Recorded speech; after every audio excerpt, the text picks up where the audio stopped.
Bueno, muy buenas tardes. Les saludamos nuevamente desde el foro virtual del Plan de Socialización del Plan de Acción sobre la gestión integral de la biodiversidad. En el día de hoy tenemos el tercer foro en el que abordaremos el eje 3 del Plan de Acción, que consiste en la biodiversidad, desarrollo económico, competitividad y calidad de vida. Para realizar este foro nos va a acompañar como panelistas señor John Bejarano y Juan Pablo Ruiz. Buenas tardes a Juan Pablo y a John, están por acá.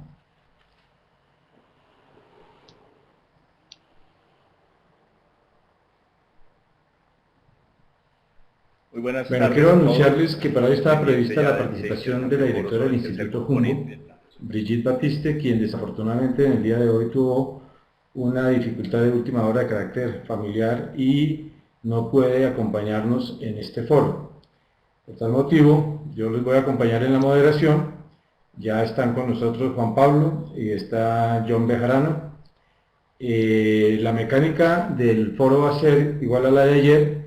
Va a haber una presentación de las distintas metas, una discusión entre los panelistas y al final vamos a abrir el espacio de preguntas que los asistentes al foro podrán realizar a través de una ventana que se abrirá en su pantalla y podrán formular las preguntas y aquí las estaremos trasladando a los panelistas. Adicionalmente, antes de iniciar, quisiera recordarles que en la página web del Instituto Alexander von Humboldt pueden encontrar el link para ver la multimedia que se realizó y se desarrolló para explicar el plan de acción, así como el video que explica los antecedentes de este plan de acción. Estos foros son el resultado final de un proceso bastante largo de concertación, de producción, de estructuración de este plan de acción que se enmarca entre los compromisos adquiridos por Colombia en el Convenio de la Diversidad Biológica. Son compromisos internacionales que se le están dando cumplimiento en este momento. Sin más, quisiera saludar a Juan Pablo y a John Bejarano, que ya están con nosotros, y vamos a iniciar el foro con la discusión de la primera meta de este eje número 3. El país contará con una evaluación de impacto y eficiencia de los incentivos fiscales asociados a la gestión integral de la biodiversidad y sus servicios ecosistémicos y una propuesta de reforma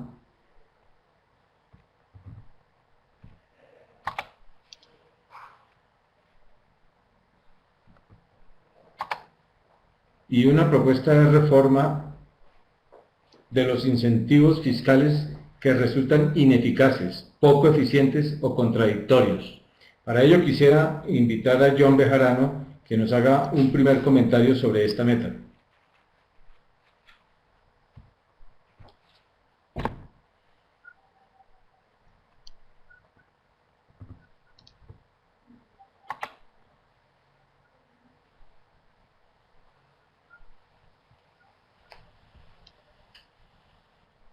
No escucho a John.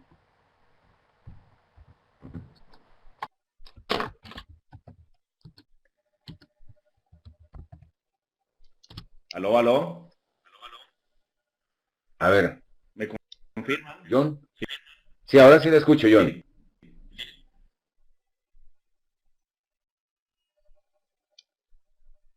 Sí, correcto.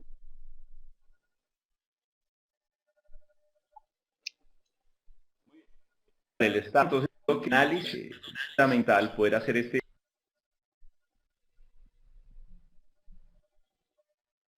tipo de análisis. ¿Por qué? Hay muchos incentivales que han ido negativa en la diversidad biológica del país. Si bien Colombia a nivel del contexto latinoamericano ha sido pionero en crear instrumentos económicos para la financiación en general de la gestión ambiental, muchos de esos instrumentos también se han visto que han generado efectos perversos, desde el sector agropecuario, desde el sector minero energético, en el tema de ordenamiento del territorio. Entonces, en esta primera parte lo que queremos es, o lo que se pretende hacer dentro del plan de acción, es poder generar esas evaluaciones de tanto le ha costado al país un incentivo, por ejemplo, para el fomento en la transformación del uso de la tierra, qué tanto han costado los incentivos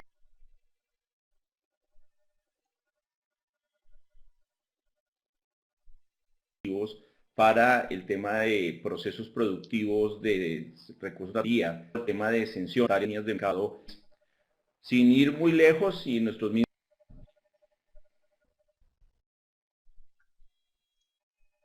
instrumentos de gestión ambiental. Recordemos esas primeras fases, por ejemplo, del CIF de conservación versus CIF de plantaciones. Del CIF tenía recursos, ciudad de campo, era más rentable para el agente económico talar el bosque para luego ir a pedir un certificado de incentivo para reforestar que conservar el bosque inicialmente. Eso obviamente se ajustó, pero a eso nos referimos con estos incentivos que han generado efectos perversos y el análisis de los mismos.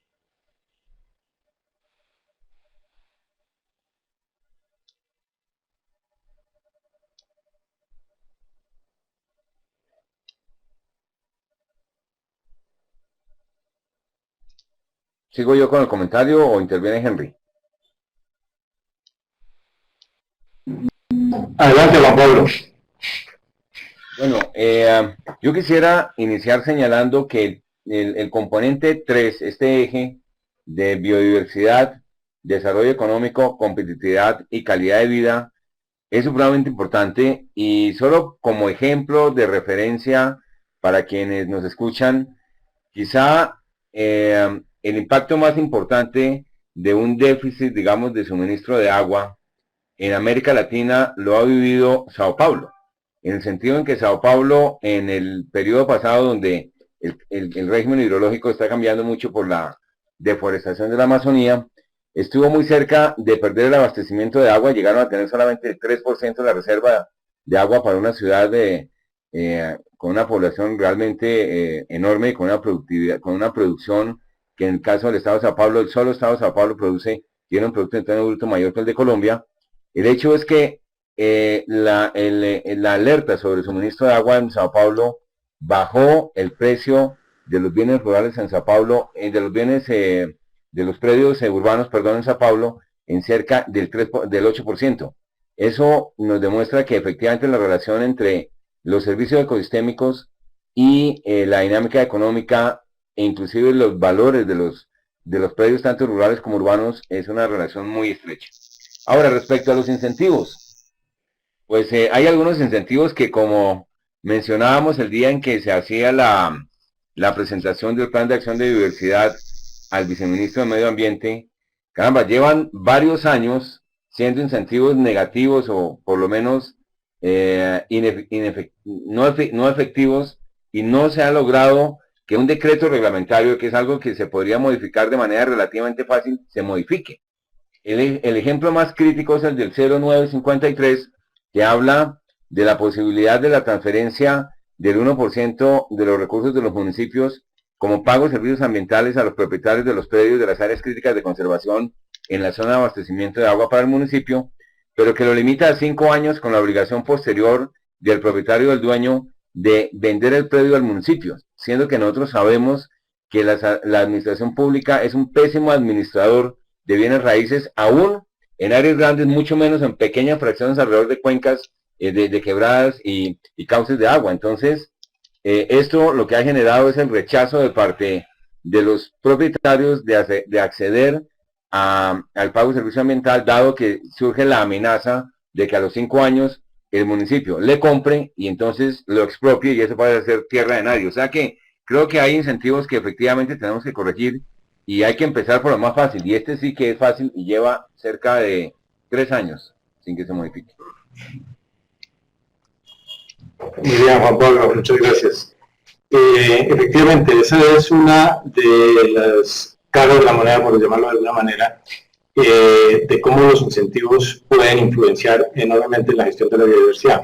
Pero una vez se ha influenciado, el otro punto y la siguiente meta que nos ocupa es el tema de las compensaciones. Es decir, hay procesos productivos que generan un impacto, y debería, y lo plantea así la meta dice que se consolidará y articulará la Estrategia Nacional de Compensaciones por pérdida de biodiversidad, con otros instrumentos económicos y administrativos asociados a la pérdida de biodiversidad.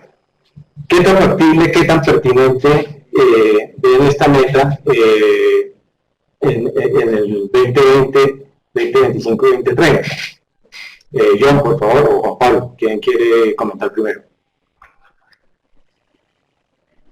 Yo creo que mejor diríganos la palabra a uno de los dos, porque si no seguramente vamos a estarla disputando aquí con John y lo hace más expedito si usted nos dice quién de los dos. Pero bueno, ya que arranqué yo quisiera decir que esto de las compensaciones ya está funcionando de alguna manera, y en el caso de Resnatur, de la Red Nacional de Reservas de la Sociedad Civil, se está adelantando un proceso de compensación que tiene múltiples efectos positivos. ¿Por qué?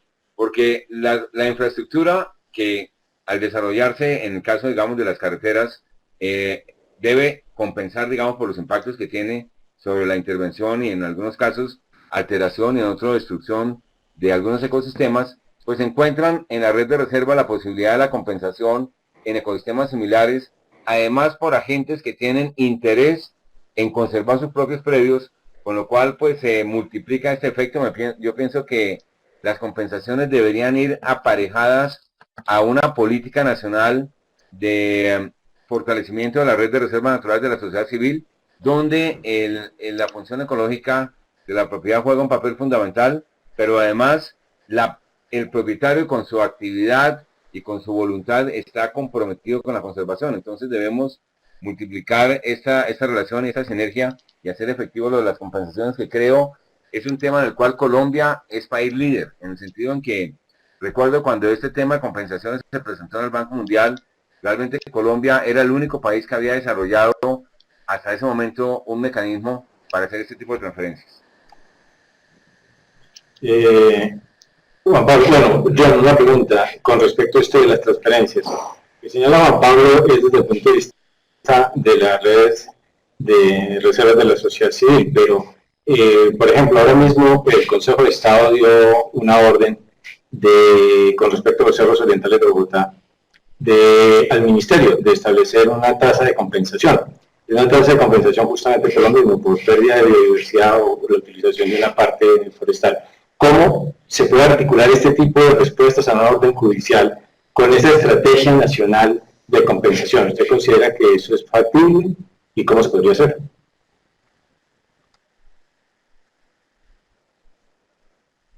No es nuevo que desde el sistema judicial se esté haciendo la orientación de gran parte del gasto ambiental en Colombia, ¿no? En ese sentido creo que tenemos unos antecedentes altísimos, y si pudiéramos, como hicimos hace unos años, hacer toda la evaluación del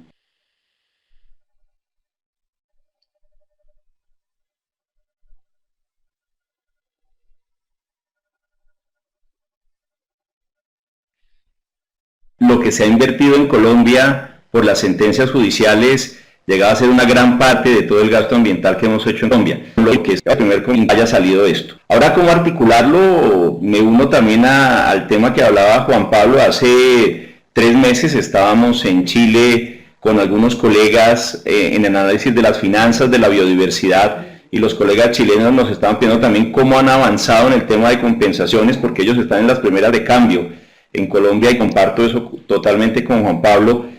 Tenemos un buen avance. Creo que el camino en el que deben seguir las compensaciones, más en esa jerarquía de la compensación,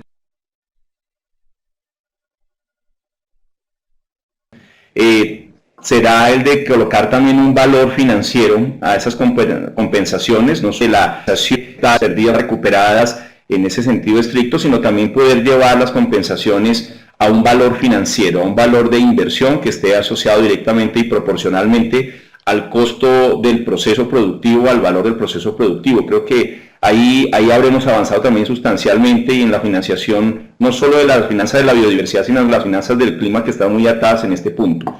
Con relación a lo que pregunta Henry, creo que es totalmente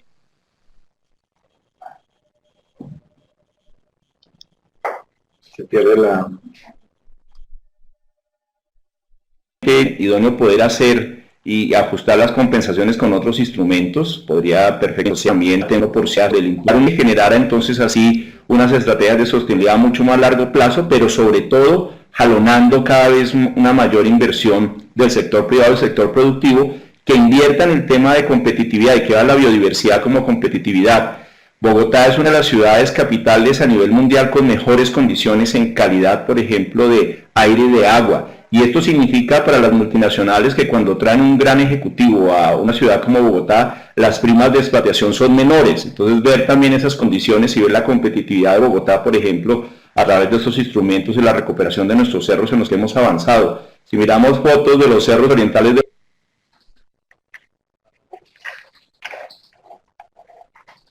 Bogotá de los años 40, de los años 30, totalmente degradadas, recordemos ético, tenía la leña que sacábamos de los cerros orientales, puedo tener estos cerros como los tenemos hoy, ya otra vez restaurados, repoblados y poder seguir mejorando, mejora también las condiciones sustanciales de la competitividad de Bogotá como una ciudad.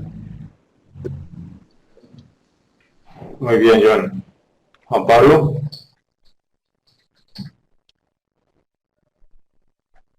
Yo quisiera señalar que esto de las primas de relocalización porque Bogotá tenga una oferta, digamos, de calidad ambiental mejor que otras ciudades, yo tendría serias dudas a ese respecto, porque la calidad del agua, la calidad del aire en Bogotá es bien deficiente. Además, encontramos que todo es absurdo, pero el humo que botan los sistemas de transporte público que deberían ser controlados por la administración pública siguen siendo de niveles de los años 50 para otros países. Entonces me parece que no es tan evidente. La experiencia que yo tengo cuando trabajaba en el Banco Mundial es que la gente resentía cuando llegaba a Bogotá la mala calidad del aire de Bogotá.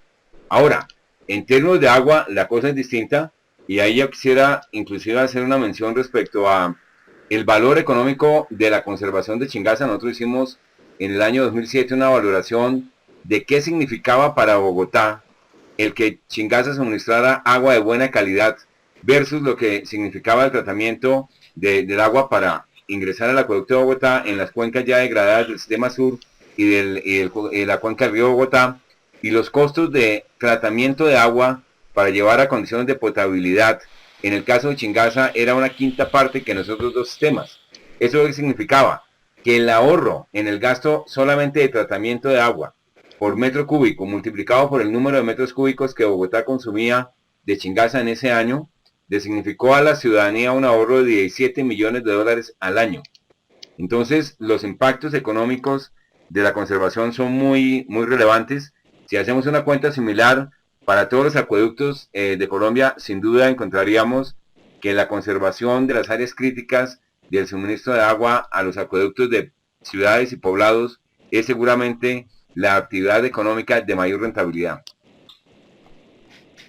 De acuerdo, Juan Pablo. Y yo agregaría estos dos comentarios que nos han hecho en el caso de Bogotá, que y volviendo al tema del agua, precisamente Bogotá, por su crecimiento desmesurado que agotó la cuenca natural que tiene, en este momento debería estar compensando a la región del Orinoco, que es de donde está tomando el agua, que está consumiendo en exceso a la capacidad que tenía la cuenca del río Bogotá, que es la que viene de Chingaza. Eso no existe y seguramente pasará mucho tiempo antes que exista. Entonces, uno de los temas que plantea aquí esta meta es bien interesante, y es que esa estrategia nacional de compensaciones sea realmente no solamente entre los entes privados y las instituciones públicas, sino la coherencia interna de la gestión pública del territorio. Pasamos a la siguiente pregunta, que tiene que ver con el Plan Nacional de Mercados Verdes. Es decir, Colombia en eso también tiene una experiencia desde hace ya varios años. Es algo que no termina de despegar, pero que por primera vez se plantea una implementación de esta estrategia de mercados verdes a nivel regional, y se identifican las regiones obviamente Pacífico, Caribe, Centro y Amazonía, así como la Orinoquía, para llevar a cabo una implementación del programa de mercados verdes.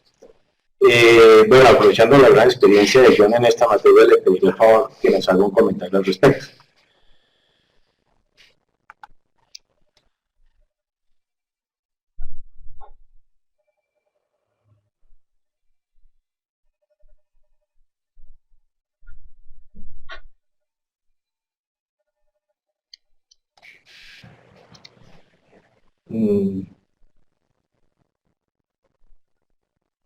Perdón, ya me estoy copiando a John. Sí, no lo estamos escuchando, Jan. ¿Tiene activo su micrófono? Sí, estoy otra vez volviendo. A ver, allí mejor. Ahora sí, es que Sí, claro, probablemente el micrófono se escucha, John. Muy bien.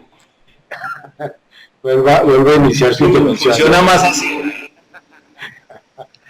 Listo, no, les comentaba que continuando con el comentario de Henry, esto no es nuevo para Colombia, tenemos unos antecedentes bastante importantes en el tema de los mercados verdes, fechas importantes que debemos recordar en estos momentos que volvemos a tomar la senda. En el 98, 1998, Colombia fue el primer país en empezar a trabajar con el tema de biocomercio, luego de la famosa conferencia La UNTAD, donde proponía el uso de la biodiversidad para fines comerciales. Luego, para inicios del siglo, ¿no? En el año 2000 se empezaba a lanzar el primer programa de mercados verdes. En el 2008, Colombia constituyó el primer comité de competitividad y biodiversidad porque lo consideraban y se sigue considerando como uno de los factores de mayor competitividad económica potencial que tiene Colombia. Pero tal vez resalto eso, el tema de potencialidad.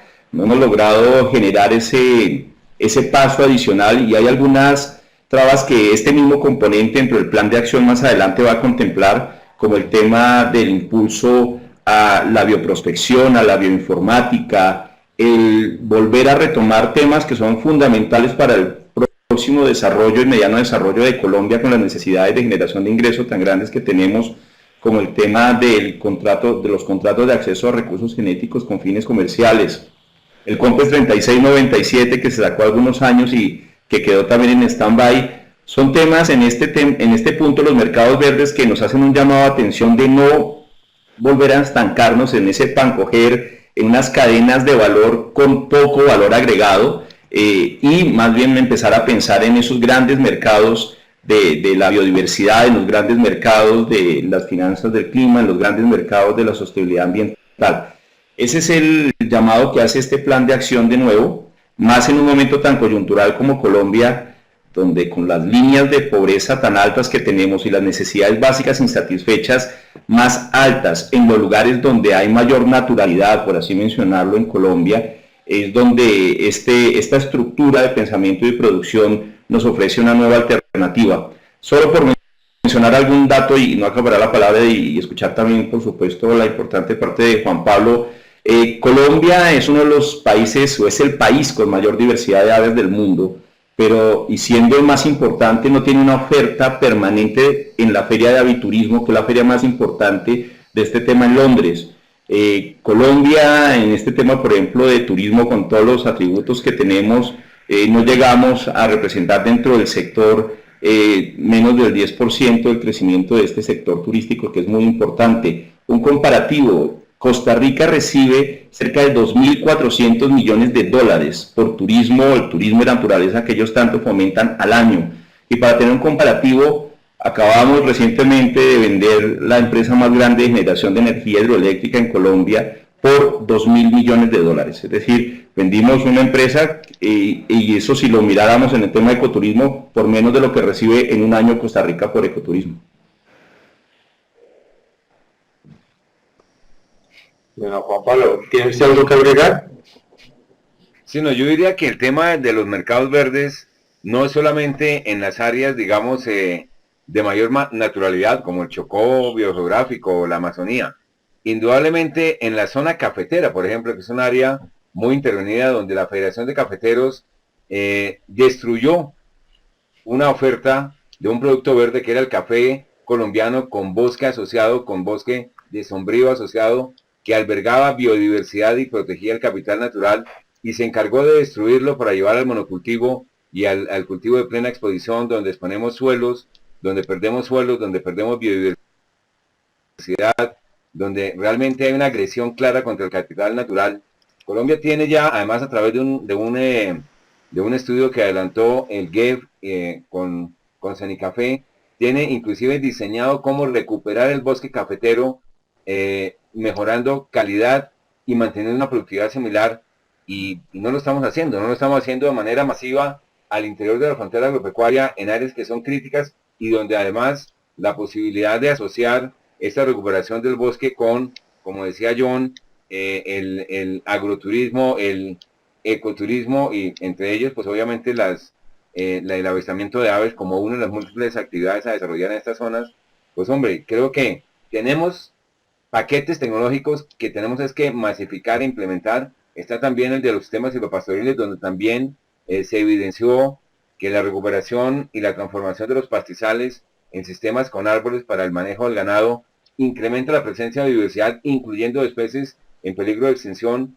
Entonces, los paquetes están. Lo que tenemos es que fortalecer la implementación y entender que no es solo un mercado marginal en áreas, digamos, de baja participación dentro de la actividad productiva, es también en zonas de alta participación y de intervención muy alta. Bueno, yo sí quisiera agregar algunos dos comentarios, en particular lo que señalaba John en el tema del turismo.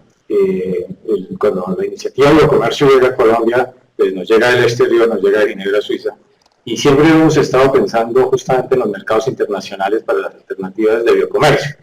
Ya tratarse de palmitos o de frutas o de servicios como el turismo. Me pareció muy interesante la comparación que hizo John con Costa Rica, porque Colombia tiene muchísimo más turismo interno que Costa Rica. O sea, Costa Rica, la mayor parte de su turismo depende del turismo americano que visita el país, y nosotros tenemos una clase media en crecimiento desde hace ya unos 10 años consecutivos, en los cuales el turismo empieza a ser parte de la canasta familiar y no se está trabajando en eso que señalaba Juan Pablo, el tema de avistamiento de aves o del avistamiento de ballenas o ir a conocer granjas orgánicas, bueno, todo lo que es la oferta de turismo relacionado con biodiversidad, para lo cual tenemos un activo que es muy importante, y son 44 millones de personas, que eso no lo tiene ni Costa Rica ni muchos vecinos, y una megadiversidad que bien podría tener esa primera demanda, ser un colchón de seguridad para después pasar a exportar este tipo de servicios. Nuevamente una reflexión que le quiero dejar a todos los participantes en este foro, que también hay que mirar las potencialidades del país en materia de crecimiento, en el caso del turismo, con el crecimiento del turismo nacional. Pasamos a la siguiente meta que se plantea el Plan de Acción de la Gestión Integral de la Biodiversidad, que tiene que ver con la ecoeficiencia. Se plantea que se deben incorporar los principios de ecoeficiencia de la gestión integral de la biodiversidad en las actividades productivas del sector agropecuario, básicamente. Eso ya se viene haciendo, hay unas buenas prácticas que existen ya unos procesos de certificación, pero se plantea ya para estas metas que las habremos incorporado. Juan Pablo, ¿usted cómo ve esta meta, la ve realizable en estos plazos? ¿Qué comentario le merece? Bueno, la experiencia que tuvimos con el proyecto del Banco Mundial de impulsar los sistemas silvopastoriles nos lleva hoy a que una de las limitaciones para que la gente adopte un sistema que es rentable cuando se aplica los principios, digamos, tecnológicos de manejo de manera estricta. Obviamente deja de serlo cuando no se hace una aplicación cuidadosa de los principios, digamos, de cambio de tecnología, y lleva en muchos casos, dado que exige una inversión alta para hacer una ganadería intensiva asociada, digamos, a los temas silvopastoriles, pues puede llevar al fracaso de los productores. En términos de ecoeficiencia, desde luego, muy eficiente el sistema silvopastoril, pero ¿qué requiere? ¿Qué encontramos nosotros como dificultad para cuando se iba a hacer la transferencia al pequeño productor? Que hay que tener, digamos, disciplina en el emprendimiento, hay que tener disciplina en la aplicación de los sistemas productivos y de los cambios tecnológicos, porque de lo contrario se fracasa, se pierden recursos. Entonces, me parece que es muy importante que este tema que llamamos de la ecoeficiencia vaya acompañado con un proceso de capacitación a los pequeños productores rurales para mejorar su capacidad en el emprendimiento y por lo tanto en el desarrollo empresarial, porque de lo contrario, así el paquete tecnológico y el medio natural sea el adecuado, si no tenemos la capacidad productiva en términos ya de la gestión, pues podemos fracasar. Por eso estas 300.000 hectáreas, que en principio parecerían una meta, digamos, pequeña con relación al país, sin embargo, no lo es en la medida en que requiere que muy seguramente son pequeños propietarios los que están haciendo la transformación pues vamos a requerir un número muy grande de emprendedores con disciplina y con capacidad de asimilación de la asistencia técnica. Muy bien. John, desde su punto de vista, este tema, ¿usted considera que los mercados colombianos del sector agropecuario son un escenario adecuado para lograr esta incorporación de los principios de la ecoeficiencia? Total, es un escenario muy necesario en la medida en que necesitamos seguir haciendo más competitivos estos sectores productivos. Las medidas de coeficiencia no solo reportan efectos, por supuesto, buscados y necesarios para el tema de la conservación en diversidad biológica, sino que seguramente más allá de esto, lo que generan es una eficiencia productiva, un tema de mayor competitividad de los sectores. Si nosotros miramos alguna de las cifras, podemos mirar toda esa brecha tan grande que tenemos de ser ecoeficientes o de incorporar mayor atención a este tema del uso y la conservación de la biodiversidad en los sectores productivos. Permítanme solo citar algunas cifras, por ejemplo, en el sector agropecuario, en un análisis reciente que estamos haciendo con el proyecto Biofin de Finanzas para la Biodiversidad del Programa de Naciones Unidas para el Desarrollo del PNUD, encontramos que en promedio el sector agropecuario, sus entes públicos invierten cerca de 27.000 millones de pesos al año en temas de conservación y mantenimiento de la biodiversidad. Es una cifra que podríamos considerar relativamente interesante, pero cuando comparamos esta cifra con el presupuesto público que tiene el sector agropecuario, tan solo es el 2.17%, es decir, tan solo estamos invirtiendo el 2.17% del presupuesto del sector agropecuario en medidas que llevan, a fin de cuentas, a generar sostenibilidad y competitividad del sector a largo plazo. Entonces, es muy necesario para el país, no solo desde el punto de vista de la conservación y el manejo de su biodiversidad, sino en hacer más eficientes sus sectores productivos. El caso de la ganadería, uno de los índices que manejamos y que nos gusta citar mucho para poder evidenciar este tema de cómo más eficientes podemos ser, por cada cabeza de ganado destinamos 2 hectáreas de lo que está destinado para el uso de pastos en Colombia. Esto desde ningún punto de vista podría llegar a considerarse una relación totalmente productiva. Y de allí que las estrategias también, las NAMAs y las estrategias de bajo carbono, hayan identificado también la mayor eficiencia, el mayor comportamiento de la ecoeficiencia en los sectores productivos como una estrategia fundamental también, no solo para biodiversidad, sino para cambio climático. Muy bien, John, muchas gracias. Bueno, estas respuestas nos conducen directamente a la siguiente meta, que tiene mucho que ver, ya lo adelantaba Juan Pablo, con el tema de ganadería sostenible, y es que la siguiente meta habla de que se identificarán sistemas productivos sostenibles, que combinen acciones de producción y conservación para generar desarrollo local. Se implementarán sistemas productivos sostenibles en aquellos municipios altamente biodiversos y afectados por el conflicto armado. Esta pregunta se la dirijo a Juan Pablo porque aquí en el país tenemos una dilatadísima experiencia en que los modelos productivos del sector agropecuario no han distinguido precisamente esa diferencia que tenemos de ecosistemas. Han tenido sendos fracasos en el monte amazónico o en el valle interactivo en la parte del Magdalena Medio, que hoy son pastizales, que son zonas que la última opción productiva pues es la ganadería extensiva, sobre todo en la zona amazónica y en los llanos. Y cómo estamos en el desarrollo de sistemas productivos aparte de la ganadería sostenible de la que ya nos hablaba Juan Pablo. Bueno, yo quisiera iniciar señalando una experiencia que tuvimos con Germán Andrade, que actualmente pues, es director científico del Humboldt, cuando estábamos haciendo el análisis del impacto económico, social y ambiental de la colonización del piedemonte amazónico en el Caquetá.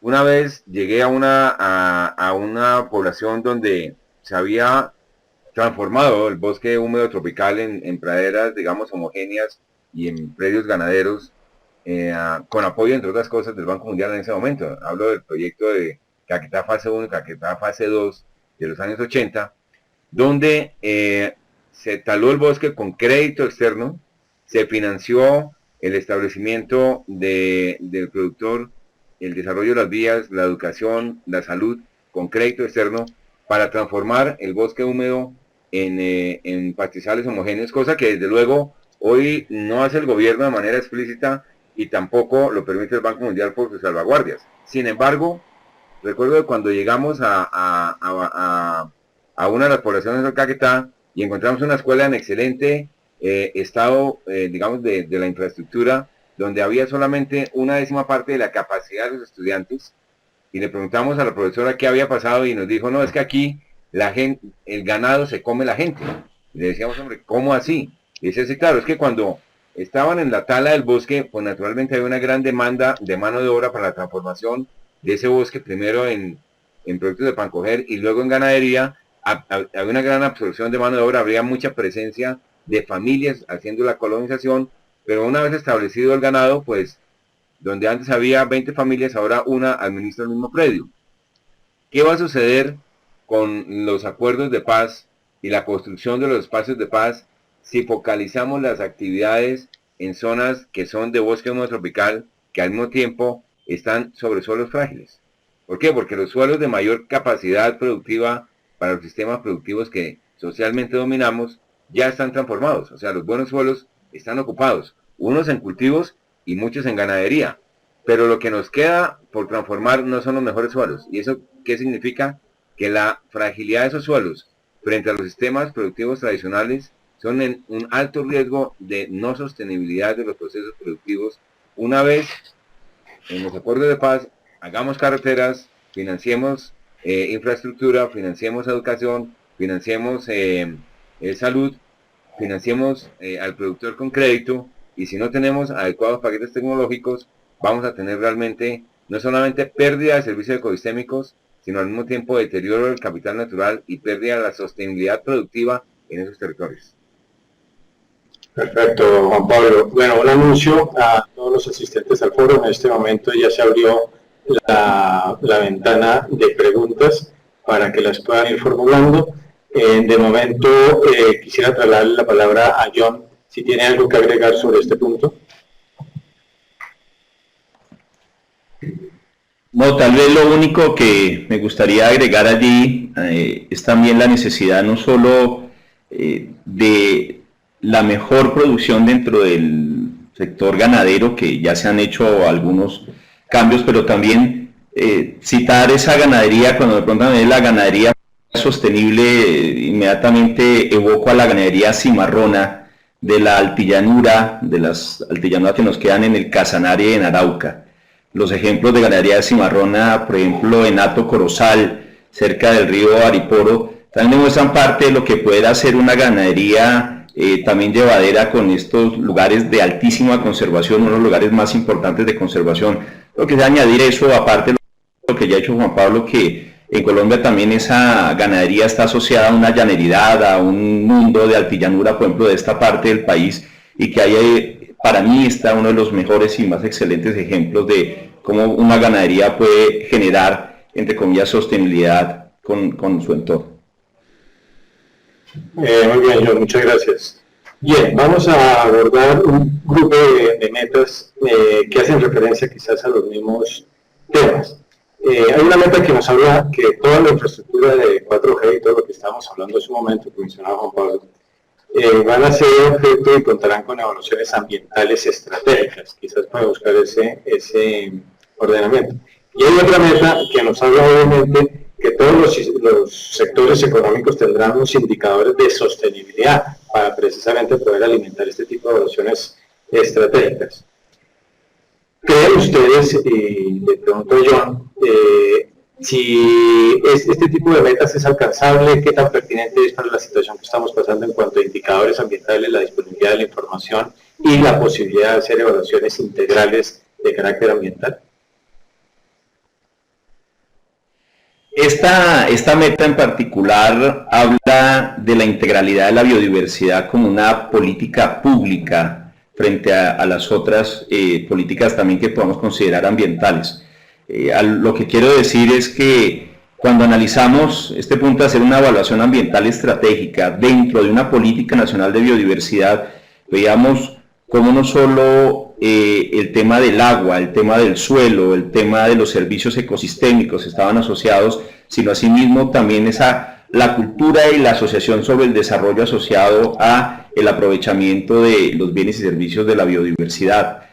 Tal vez esta sea una de esas metas que más está colocando en el corazón de la Política Nacional de Biodiversidad y su plan de acción, que queremos no solo ver un tema muy focalizado sobre tema de biota o de flora, sino que a la vez estamos pensando de manera integral, y cuando nos atrevemos a pensar en que todas los grandes procesos de infraestructura que se van a llevar en Colombia tengan esta evaluación que per se ya lo tienen, por eso la cuarta generación de los bloques de concesión ya exigen este tipo de evaluaciones, es reafirmar eso y sobre todo dar un énfasis bastante amplio a la visión general de los servicios ecosistémicos, los servicios de la biodiversidad de una manera más general. Entonces, totalmente pertinentes, ya se vienen dando, están contemplados, y esto es un llamado a atención, es darle más megáfono y dioptrías a que esta nueva infraestructura tan necesaria para el país, para su competitividad, no sea en contravía y en deterioro de, sino que procure y mantenga esa también estructura ecológica y sobre todo los servicios ecosistémicos que nos prestan.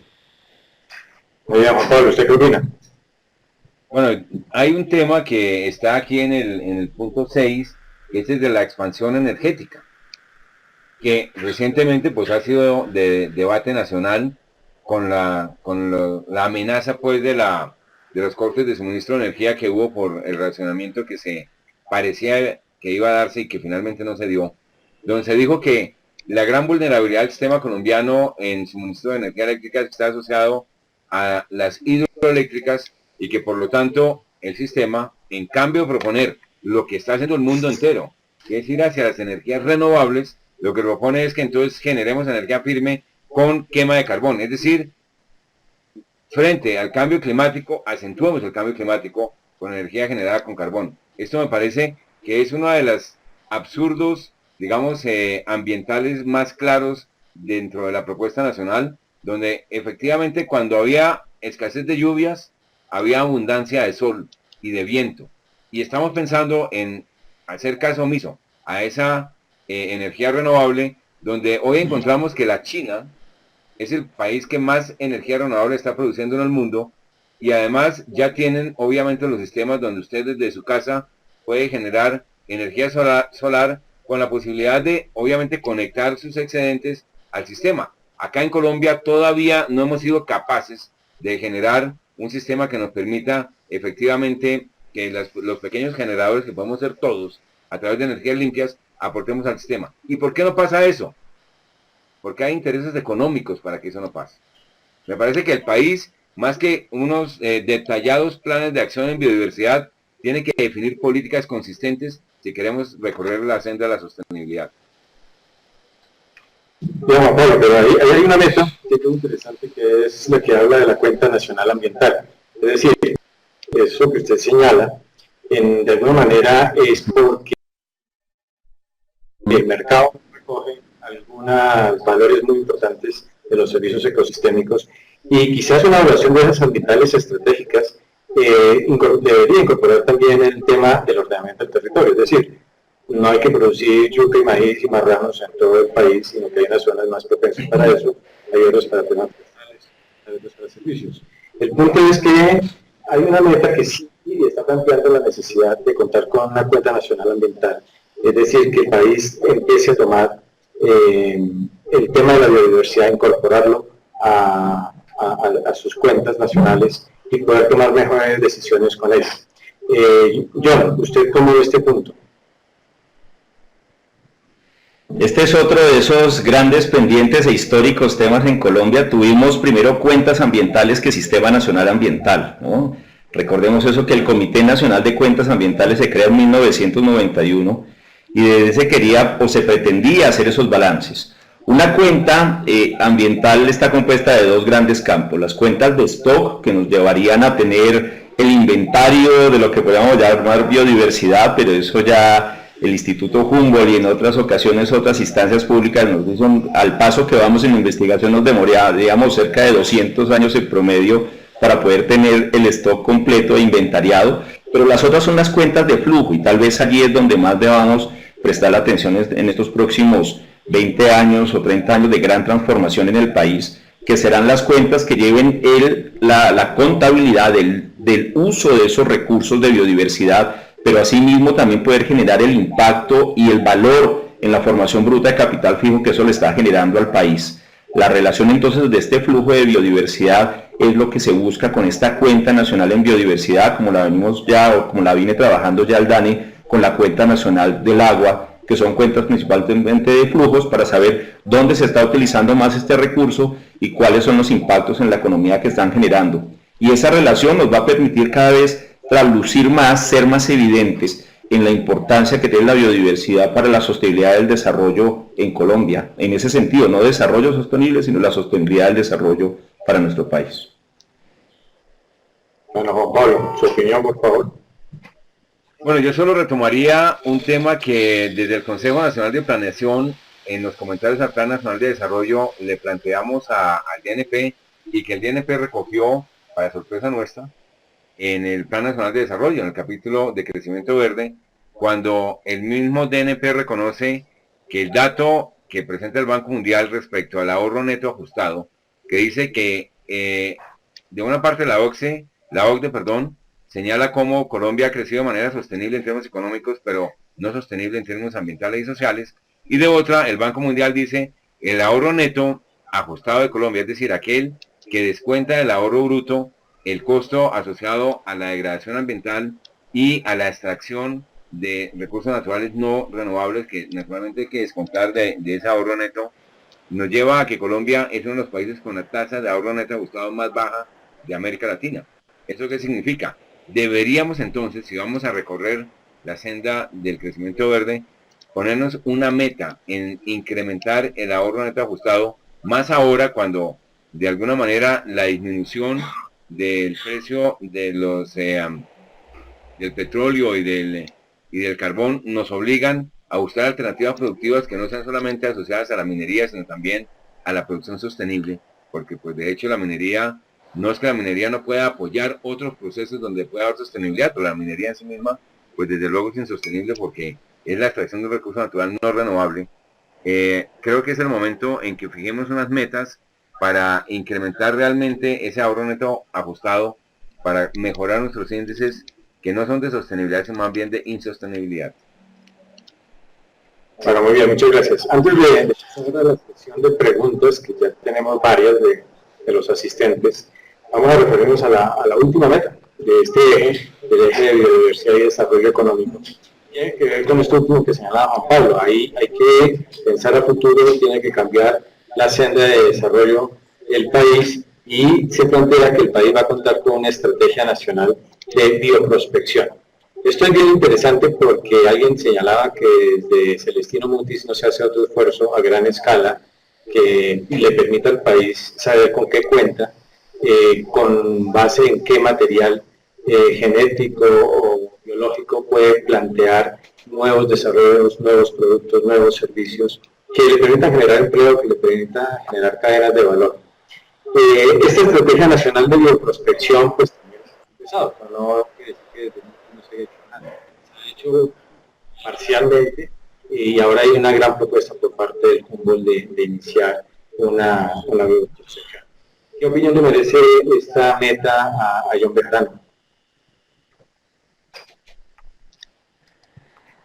Fundamental, clave en lo que hemos venido hablando sobre las nuevas fases dentro del tema de la gestión y el manejo de la biodiversidad en un país como Colombia, un país altamente biodiverso. El tema de la bioprospección no es solo ese reconocimiento puntual de esas propiedades que tienen mucha de nuestra flora y de nuestra fauna en nuestro país, sino también es poder abrir ese abanico de posibilidades dentro de un portafolio bastante amplio de economías locales y economías solidarias e inclusivas.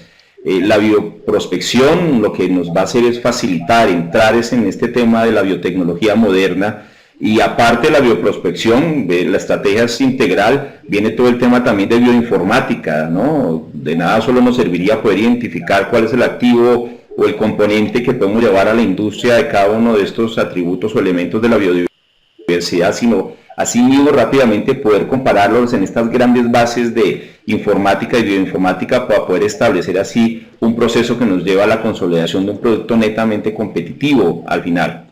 Ahora, grandes retos por afrontar, pero ya Colombia, después de muchos años, hoy por lo menos podemos decir que tenemos 2 contratos de acceso a recursos genéticos con fines comerciales andando.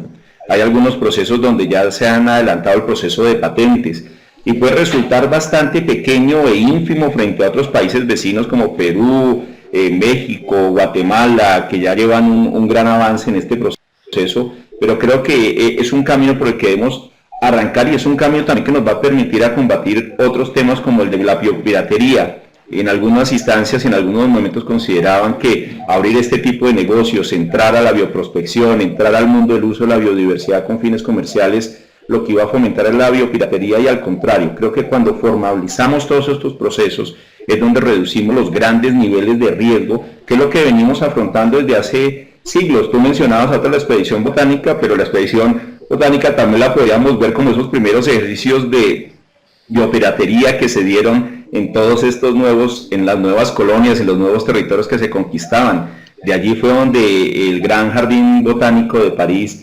descubre el café en África, lo lleva posteriormente a las Antillas y termina produciéndose hoy más café en el mundo en distintas partes y los menores productores son África. O por qué hoy el Hevea brasiliensis, el caucho brasilero, Brasil exporta menos del 20% del Hevea brasiliensis. Toda esta transhumancia de la biodiversidad en diferentes partes por estos procesos fue un mercado que no estuvo tan regulado y que hoy bajo los protocolos como el de Nagoya se exigiría unas mejores condiciones sobre este tipo de contratos y la bioprospección es esas primeras fases. Con biotecnología moderna y con una regulación y con unas ciencias ciertas poder empezar a hacer esas valoraciones que están muy asociadas a las preguntas anteriores que veíamos de esas cuentas nacionales de biodiversidad y el potencial que tiene la biodiversidad como componente para el desarrollo económico del país. Muy bien, gracias, John. Juan Pablo, ¿quiere agregar algo?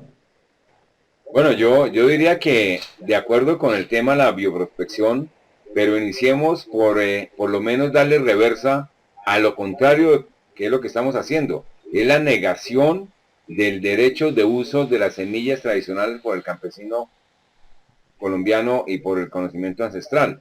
Entonces, claro, a la gente le suena la bioprospección como una amenaza a la posibilidad de continuar manejando el conocimiento tradicional de una manera que no hay que registrar. Y lo que hoy estamos viviendo frente al paro agrario, donde una de las reivindicaciones es que no se puede limitar el uso de las semillas no certificadas para el campesino colombiano o para el productor del sector rural colombiano, eso es muy importante y tenemos que definir un mecanismo legal que defienda el conocimiento ancestral y que permita el uso, el intercambio de semillas y la reproducción obviamente de los sistemas productivos tradicionales sin tener que patentarlos. Muy bien, Juan Pablo. Bueno, vamos a pasar ya tenemos varias. Entonces vamos a empezar con esta.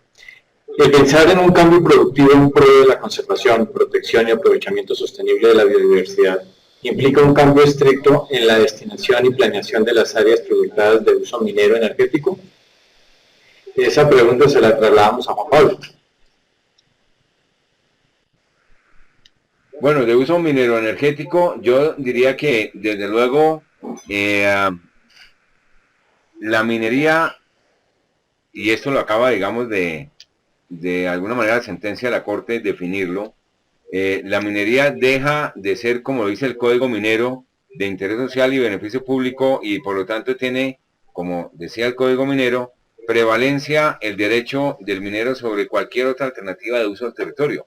De hecho, según el Código Minero, antes de esta sentencia de la Corte, pues la minería tenía primacía sobre cualquier otra propuesta de manejo y uso del territorio por parte no solamente de las entidades de las organizaciones locales, en términos de los ordenamientos ambientales municipales, sino también inclusive de intenciones de producción desde el Ministerio de Agricultura o de zonificación desde el Ministerio de Medio Ambiente, donde el único lugar en el cual no se aceptaba la minería era en las zonas de Parque Nacional.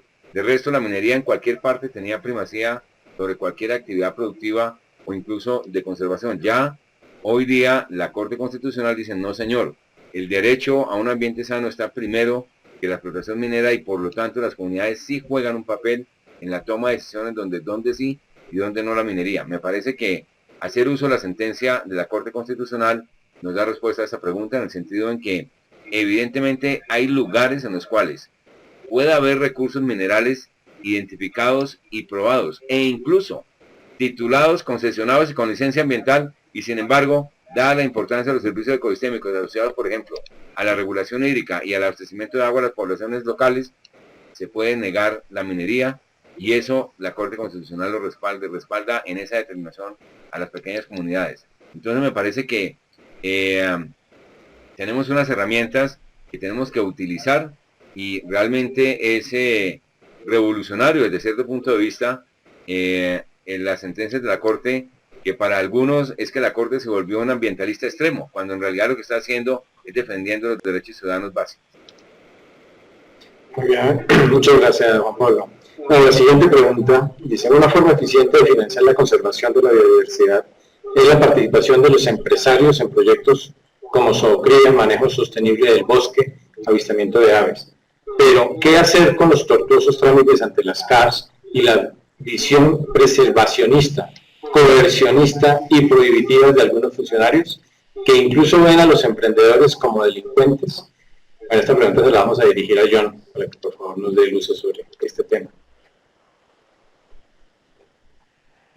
Sí, este es un tema concurrente, permanente también en el emprendimiento, sobre el tema de bionegocios. En Colombia, emprender un bionegocio está directamente asociado, directa o indirectamente asociado a más de 250 normas. Entonces no es un camino fácil, un camino tortuoso. Ahí nuestro querido y a veces muy mal utilizado principio de precaución ha llevado a algunas trabas a veces innecesarias. Quisiera citar algunos ejemplos, ya que la persona que participa con su pregunta lo menciona, el tema de la zoocría. Por ejemplo, en Colombia está prohibido el consumo de carne de babilla, cuando en otros países como Australia, Estados Unidos, es una carne y es una proteína altamente demandada y de un gran valor. Entonces aquí la zoocría, por ejemplo, de los caimanes, donde ahí está zoocría, se limita únicamente a la piel, que ya per se también tiene unos grandes problemas, porque cuando usted va a comercializar un centímetro, un decímetro de piel ya curtida de un animal de estos, tiene que tener un permiso en cada punto de comercialización, no solo donde se produce y comercializa, sino en cada punto de venta. Entonces me acuerdo mucho de algunos casos de personas, por ejemplo, en Puerto de Algar, que tenían un zoocreadero y que si querían vender una billetera hecha de una piel de un animal de estos que estaba en zoocría, tenían que abrirle punto a cada uno de los establecimientos del comercio que tenían que hacerlo.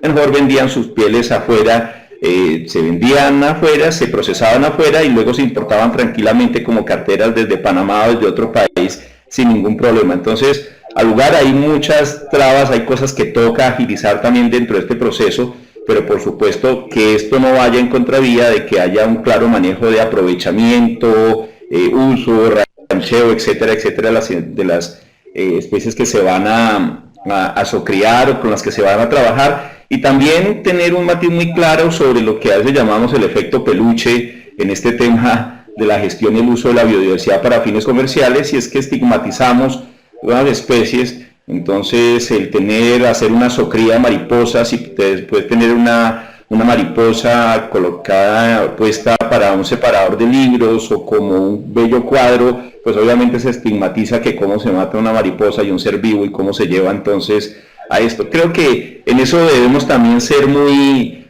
centrados, muy objetivos, porque hay una gran serie de negocios que, como menciona la persona, tienen muchas trabas y que muchas veces no corresponden a condiciones claras. En Bogotá, por ejemplo, no se pueden vender mariposas vivas para eventos, por un tema que se considera plagas o porque podrían llegar a ser especies invasoras. El doctor Gonzalo Andrade, un experto en mariposas que dio al par de la Universidad Nacional, ha demostrado cómo estas especies no llegarían a ser tales, pero creo que es el conocimiento y creo que también es el fomento, y como en todo negocio, el tema del impulso y la demanda cualificada y el consumo más informado seguramente va a empezar a dar viabilidades y a no ser con tantas trabas este tipo de negocios.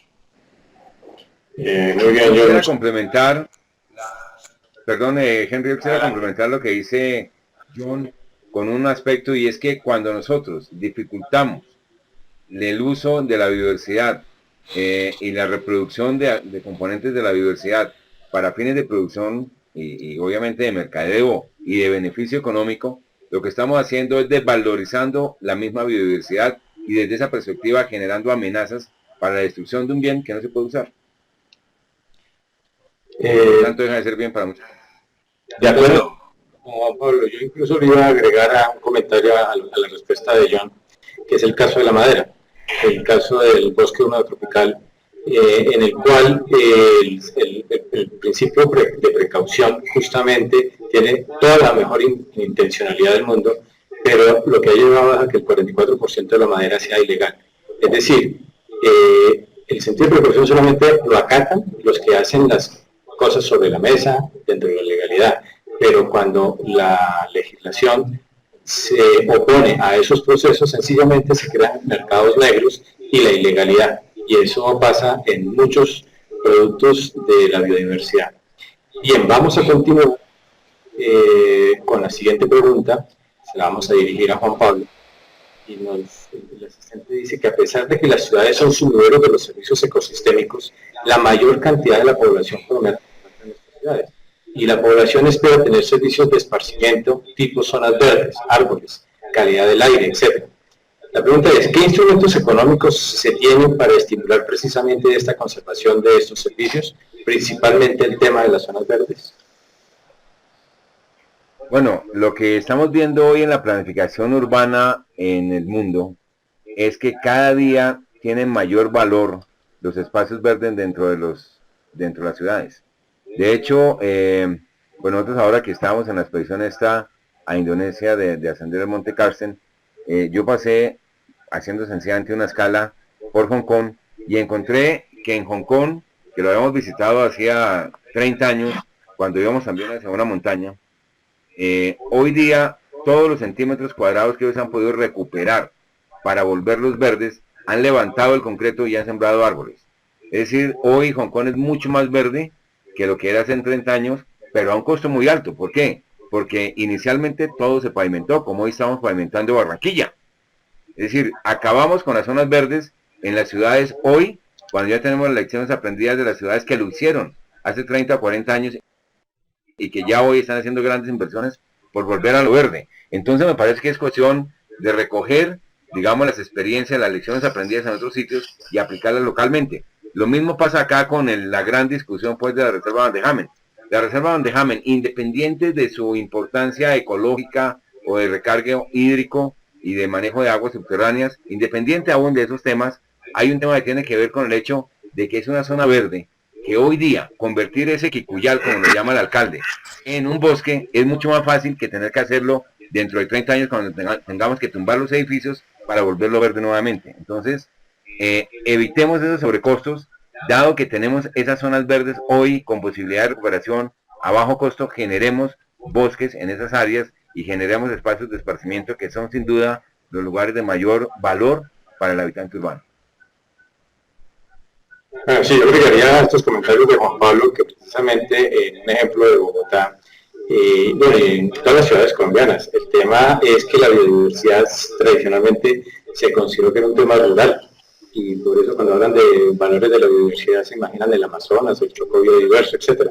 Pero no, todas estas ciudades, todas las ciudades colombianas han sido desarrolladas o han crecido en unos ecosistemas específicos con algún tipo de biodiversidad. Desafortunadamente, como dice Juan Pablo, fueron o han venido siendo selladas de tal manera que ya desconocemos cuáles son esos recursos y no podemos aprovechar a propósitos de esparcimiento, de recreación, lo que estos ecosistemas nos ofrecen. Entonces sí es importante entender que la biodiversidad debe entrar a las ciudades como una necesidad del ciudadano, de tener contacto con ella, no tener que desplazarse varios kilómetros para estar en contacto con la naturaleza. Bueno, ya por razones de tiempo vamos a darle paso a la última pregunta y se la vamos a dirigir a John Bejarano, aunque Juan Pablo nos puede hacer comentarios complementarios, por supuesto. La pregunta es, ¿de qué manera se vincularán o se pueden vincular al cumplimiento de las metas aquellos espacios o estamentos que en este momento están generando actividades o avances relacionados con los temas tratados? Por ejemplo, la Mesa de Ganadería Sostenible para el tema de identificación e implementación de modelos productivos sostenibles en ese sector. Bueno, creo que las metas del plan de acción lo que son es una invitación a todos los sectores a participar en cada uno de los estamentos de la diversidad y sobre todo recordemos que estamos en el eje 3, que es el eje hacia el desarrollo económico y la competitividad, es decir, convertir a la biodiversidad en el principal factor, que sin duda lo tiene que ser. Colombia no es un país petrolero, nos quedan, si no descubrimos más petróleo, cerca de 4.3 años de explotación al ritmo de producción que vamos. No somos un país minero, como se mencionaba, ahora producimos uno de las onzas de oro más costosas a nivel mundial, a pesar de que en los años 30 del siglo pasado Colombia estaba entre las 10, no es eso.